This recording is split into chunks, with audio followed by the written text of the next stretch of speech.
नमस्कार, एक बार फिर से आप सभी का बहुत बहुत स्वागत है हमारे YouTube चैनल पे। आज फिर से मैं आप सभी के लिए क्लास 10 हिस्ट्री चैप्टर 2 जिसका नाम है व्यापार से साम्राज्य तक कंपनी की सत्ता स्थापित होती है कैसे, इन सभी चीजों के बारे में बात करेंगे। आज इसके इंपॉर्टेंट नोट्स और नए सिलेबस के हिसाब से बात करने वाले हैं।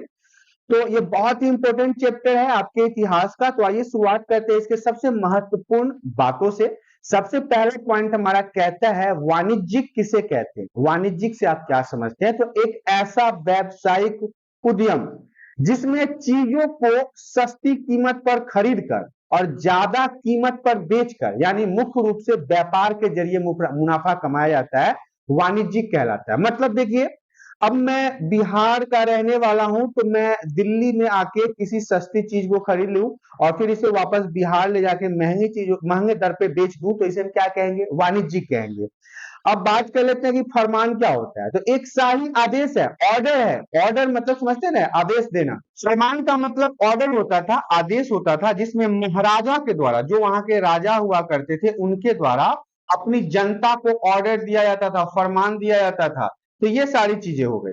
अब हम बात कर लेते हैं कि कठपुतली किसे कहते हैं। तो यह एक खिलौना होता था, कठपुतली का खिलौना आपने भी देखा होगा, जिसमें आप धागों के सहारे अपने हिसाब से कठपुतलियों को नचाते हैं। जो व्यक्ति को किसी और के इशारों पर चलता है, हाथों के इशारों पर चलता है, और उसे मजाक उड़ाने के लिए अक्सर कठपुतली कहा जाता है। मतलब दूसरों के हाथ पे चलना, दूसरों के इशारों पे चलना, दूसरी की बातों को मान के चलना क्या कहलाता है? कठपुतली कहलाता है। अब बात कर लेते हैं मुफ्ती के बारे में कि मुफ्ती क्या होता है। तो देखिए, यह एक न्यायविद जो कानून की व्याख्या करता है। मतलब मुफ्ती का कहने का मतलब वो एक ऐसे व्यक्ति से है जो कानून के बारे में बताता है। काजी इसे व्याख्या के आधार पर फैसला सुनाता है। मतलब आप जब ये बातें बता दिया तो काजी इनके बातों को सुनकर फिर फैसला सुना देता था। अब हम बात कर लेते हैं महाभियोग क्या है। तो जब इंग्लैंड के हाउस ऑफ कॉमर्स में किसी व्यक्ति के खिलाफ दराचरण का आरोप लगाया जाता है, तो हाउस ऑफ लॉर्ड्स, मतलब संसद का जो ऊपर का सदन होता है, ये संसद से भी ऊपर होते हैं, वह व्यक्ति के खिलाफ मुकदमा चलता है और इसे हम क्या कहते हैं? महाभियोग के नाम से जानते हैं। अब ध्यान से समझिए क्या है महाभियोग। जब किसी व्यक्ति के खिलाफ दराचरण का आरोप लगाया जाए तो उसे फिर संसद का जो ऊपरी सदन होता है उस पर केस कर देता है, या फिर आप कह सकते हैं मुकदमा चलाता है, और इसे हम महाभियोग कहते हैं। धर्मशास्त्र किसे कहते हैं? तो संस्कृत की ऐसी कृतियां, ऐसी लाइन, ऐसा सेंटेंसेज जिसमें सामाजिक तौर तरीकों के, आचरण के सिद्धांतों की व्याख्या की जाती है, विश्लेषित किया जाता है इसे। ये धर्मशास्त्र ईसा पूर्व के 500 वर्ष से पहले से लिखे गए थे। आज से नहीं, ईसा पूर्व 500 साल पहले से ही ये सारी चीजें लिखी हुई थी। तो इसे धर्मशास्त्र कहते हैं। मतलब संस्कृत में लिखे हुए ऐसे श्लोक, ऐसी कृतियां, ऐसे आचरण के सिद्धांत जिसकी व्याख्या होती है, वो धर्मशास्त्र कहलाता है। और इसका मतलब ये धर्मशास्त्र जितने भी है वो 500 ईसा पूर्व से लिखे गए हैं। अब हम बात कर लेते हैं मस्किट क्या है। तो पैदल सिपाहियों द्वारा इस्तेमाल की जाने वाली एक भारी बंदूक, एक वजनदार बंदूक को हम मस्किट कहते थे। जो पैदल सिपाही होते थे, जो जमीन पे चलते थे, वो इस बंदूक का इस्तेमाल करते थे। मैच लॉक क्या है? तो देखिए, शुरुआती, यहाँ पे जो सरुआ है वो थोड़ा मिस्टेक है, शुरुआती होगा। शुरुआती दौर की जो बंदूक है, यहाँ पे पुकार छूट गया है, जिसमें बारूद को माचिस से चिंगारी दी जाती थी, उसे हम मैच लॉक के नाम से जानते हैं। मैच लॉक भी शुरुआती दौर का एक बंदूक हुआ करता था जिसमें बारूद को माचिस के जरिए आग लगाई जाती थी। तो ये मैच लॉक है। अब देखिए, कैप्टन हडसन द्वारा बहादुर शाह जफर और उसके बेटों की गिरफ्तारी के बारे में जान लेते हैं। औरंगजेब के बाद कोई मुगल बादशाह इतना ताकतवर हुआ ही नहीं जिसने एक प्रतीक के रूप में मुगल बादशाहों का महत्व बनाया हो। देखिए, औरंगजेब के खत्म हो जाने के बाद कोई सा भी ऐसा मुगल बादशाह शक्तिशाली था ही नहीं जो अपने शासन को सही तरीके से चला सके। जब 1857 में ब्रिटिश शासन के विरुद्ध भारी विद्रोह शुरू हो गया, तो विद्रोहियों ने मुगल बादशाह बहादुर शाह जफर को भी अपना नेता मान लिया।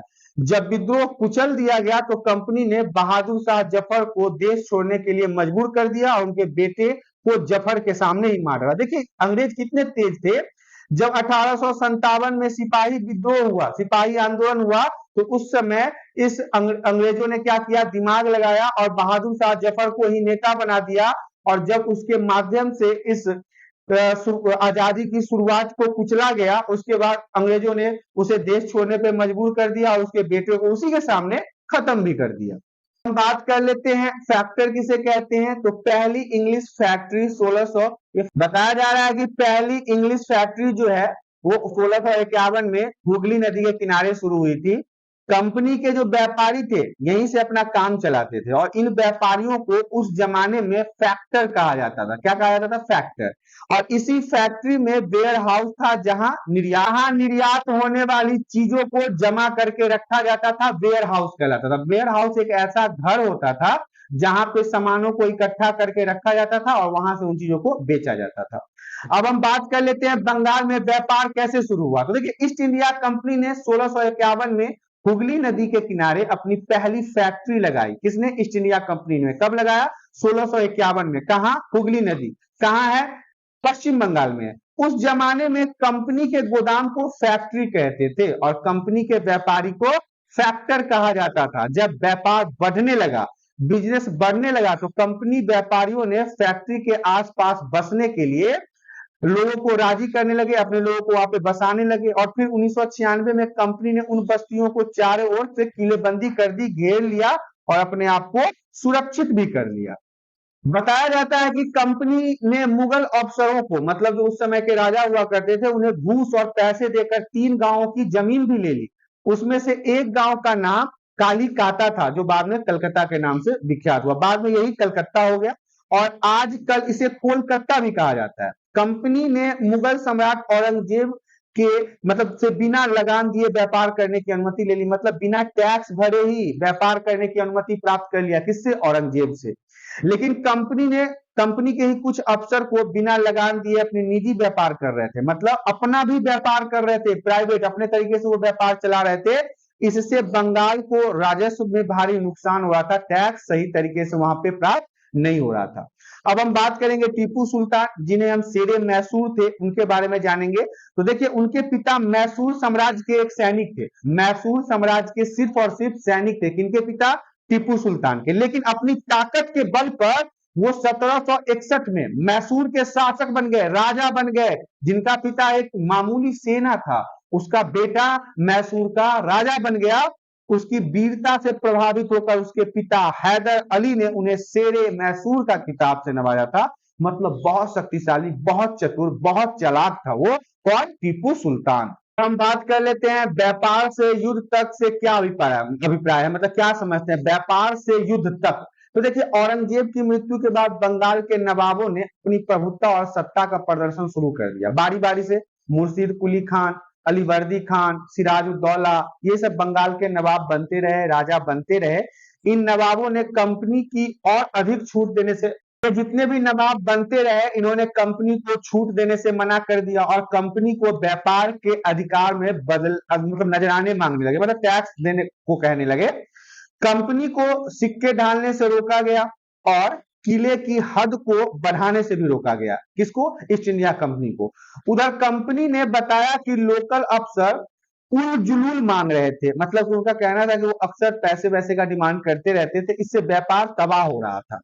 व्यापार के फलने फूलने के लिए कर हटाना जरूरी था, अर्थात टैक्स को हटाना जरूरी था। कंपनी अपना व्यापार बढ़ाने के उद्देश्य से अधिक गांवों को खरीदना चाहती थी, अपने कब्जे में लेना चाहती थी और अपने किलो का दायरा बढ़ाना चाहती थी। इस तरह से 18वीं सदी के शुरू में कंपनी और नवाब के बीच में भी झगड़ा होना शुरू हो गया और वो झगड़ा सिराजुद्दौला और कंपनी के बीच में चल रहा था।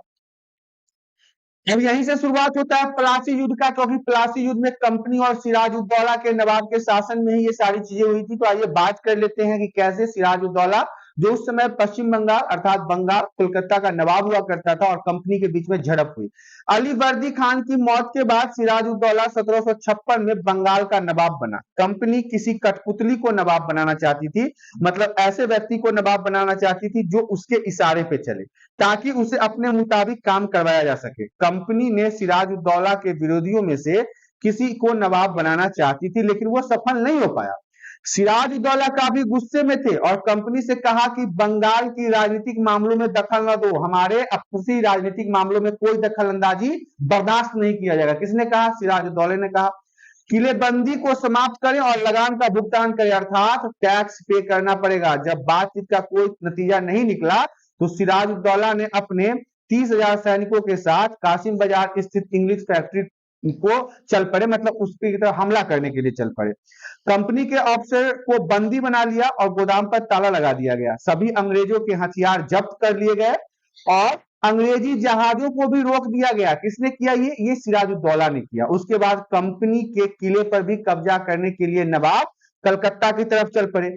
जब कलकत्ते की खबर मद्रास पहुंची तो मद्रास से रॉबर्ट क्लाइव जो था उसके नेतृत्व में सैनिकों को यहां भेजा गया। उसके पीछे नौसेना भी थी और काफी काफी बड़े बड़े बेड़े को भी भेजा गया। नवाब के साथ बातचीत का लंबा सिलसिला यहीं से शुरू हुआ और यहीं से प्लासी का युद्ध भी शुरू हुआ है, वो हम आपको बताते हैं। यहाँ पे क्या हुआ कि नवाब की शिकायतें क्या थी, नवाब क्या चाहता था, उसको अंग्रेज से क्या दिक्कत था। तो 1733 में बंगाल के नवाब ने इंग्लिश व्यापारियों के बारे में यह कहा था कि वो पहली बार हमारे देश में आए थे तो उन्होंने सरकार के सामने विनती करते हुए कहा कि उन्हें एक फैक्ट्री बनाने के लिए थोड़ी सी जमीन दे दी जाए। ये बात सही भी है। शुरुआत में जब ये अंग्रेज आए तो उन्होंने तो थोड़ी सी जमीन मांगी एक फैक्ट्री लगाने के लिए, उन्हें वह जमीन तो मिल गई, उन्होंने तो वहां पे मजबूत किला ही बना डाला, मतलब एक अपना किला बनाते जा रहे हैं। इससे चारों तरफ गड्ढे बना दिए गए जो नदी से जुड़ते हैं। दीवारों पर उन्होंने न जाने कितनी तोपें तैनात कर दी। उन्होंने बहुत सारे सौदागरों और अन्य लोगों को अपने मातहत रहने के लिए तैयार कर लिया, मतलब अपने अंदर काम करने के लिए तैयार कर लिया। और वह 1,00,000 रुपए राजस्व वसूल कर रहे हैं। वे असंख्य औरतों और मर्दों को अपने ही देश में गुलाम बनाकर लूट खसोट रहे हैं। किसकी शिकायत थी? सिराजुद्दौला की थी। किसके लिए? अंग्रेजों के लिए। उन्होंने क्या कहा कि शुरुआत में जब अंग्रेज आए तो उन्होंने छोटी सी जमीन का टुकड़ा मांगा था, बाद में धीरे धीरे उन्होंने उसे बढ़ाकर एक किला का निर्माण कर लिया और आज हमारे ही देश के लोगों को वो गुलाम की तरह उपयोग कर रहे हैं। ये उन्हें बर्दाश्त नहीं किया जाएगा। तो ये सारी बातें थी। अब यहाँ पे मैं पार्ट 1 को विराम देता हूँ। अगले चैप्टर में, मतलब अगले पार्ट 2 के बारे में, तो यहाँ पे आशा करता हूँ कि पार्ट 1 में दी गई जानकारी आप सभी को पसंद आया होगा। यदि जानकारी पसंद आया तो वीडियो को लाइक और चैनल को सब्सक्राइब कर लें ताकि इसी प्रकार के एजुकेशनल वीडियो आपको हमेशा प्राप्त होता रहे। आज के लिए इतना ही, धन्यवाद।